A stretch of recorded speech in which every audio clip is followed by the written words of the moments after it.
જાલોદ તાલુકામાંથી પસાર થતા દિલ્હી મુંબઈ કોરિડોર હાઈવેના અસરગ્રસ્તોને ન્યાય અપાવવા જવાબદાર તંત્રને ખેડૂત આગેવાન મુકેશ ડાંગી દ્વારા આવેદનપત્ર આપી છેલ્લું અલ્ટિમેટમ આપવામાં આવ્યું। જાલોદ તાલુકામાંથી Delhi Mumbai corridor highway number 148N ના 14 ગામોના અસરગ્રસ્ત છેલ્લા ઘણા સમયથી પોતાની મૂળભૂત તેમજ પ્રાથમિક સુવિધા મેળવવા માટે લડત આપી રહેલ છે, પણ જવાબદાર ઓથોરિટી કોન્ટ્રાક્ટર તેમજ જવાબદાર અધિકારી આ બાબતે ફક્ત વાયદાનો લોલીપોપ આપી ગરીબ ખેડૂત પ્રજાને મળવાપાત્ર લાભ સુવિધા તેમજ સહાય આપી રહેલ નથી। વર્ષોથી પોતાના પરિવારની વારસાઈથી મળેલ જમીનમાં ખેતી કરી આ પરિવાર પોતાનું ગુજરાન ચલાવે છે, પરંતુ કોરિડોર બનવાથી આ જમીન પર ખેડૂતોની જમીનો જવાબદાર તંત્ર દ્વારા સસ્તા ભાવે લઈ લેવામાં આવેલ હતી। ત્યારબાદ કોરિડોરના કામગીરી ચાલતા આ વિસ્તારમાં આવેલ ખેડૂતોની જમીન ખેતીલાયક ન રહેતા તેઓને ભારે હાલાકી ભોગવવી પડી રહેલ છે। જવાબદાર તંત્ર દ્વારા 2 વાર આ અંગે સર્વે કરવામાં આવેલ અને ત્રીજી વાર ફરી આ વિસ્તારમાં સર્વે કરવામાં આવેલ। આ વિસ્તારમાં કોરિડોર હાઈવેના કોન્ટ્રાક્ટર દ્વારા અવ્યવસ્થિત માટી, પુરાણ મકાન, કુવા, બોર, હવાડા, સંડાસ, બાથરૂમ, વૃક્ષો જેવી અનેક બાબતોનું વળતર આ 14 અસરગ્રસ્ત ગામો દ્વારા માંગવામાં આવેલ, પરંતુ તેમને આ અંગે ફક્ત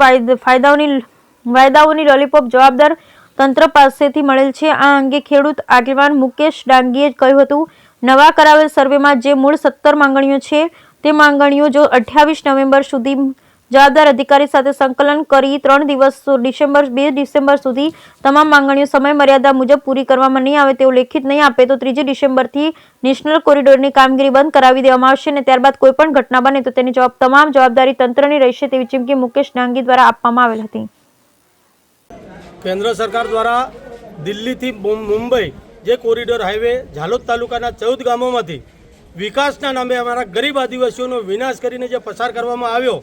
चलो हाईवे पसार करवामां अमारी ना नथी, अमारी जमीन सस्ता भावे छीनवी लीधी ए पण ना नथी, पण अमारा जे गरीब खेडूतो हता एमनी जे मूलभूत सुविधाओ होती ए सुविधा हाईवेने कारणे जती रहता अमे छेल्ला 3 वर्षथी खेडूतोने साथे राखी अने लड़ाई लड़ता जईने आवी रह्या अने अमारी मांगणी एक ज छे કે તમે જમીન ભલે છીનવી લીધી પણ જે અમારી મૂળભૂત સુવિધા હતી એ અમને મુહૈયા કરાવો। પરંતુ 3 પ્રાંત અધિકારી શ્રી બદલાઈ ગયા, પરંતુ તંત્ર અને ઓથોરિટીવાળા દ્વારા આજ સુધી ગરીબોની કોઈ પણ માંગણી પૂરી કરવામાં ન આવતા અમે સતત 2 મહિનાથી એટલે કહેવા જાય કે 22 ઓગસ્ટના રોજથી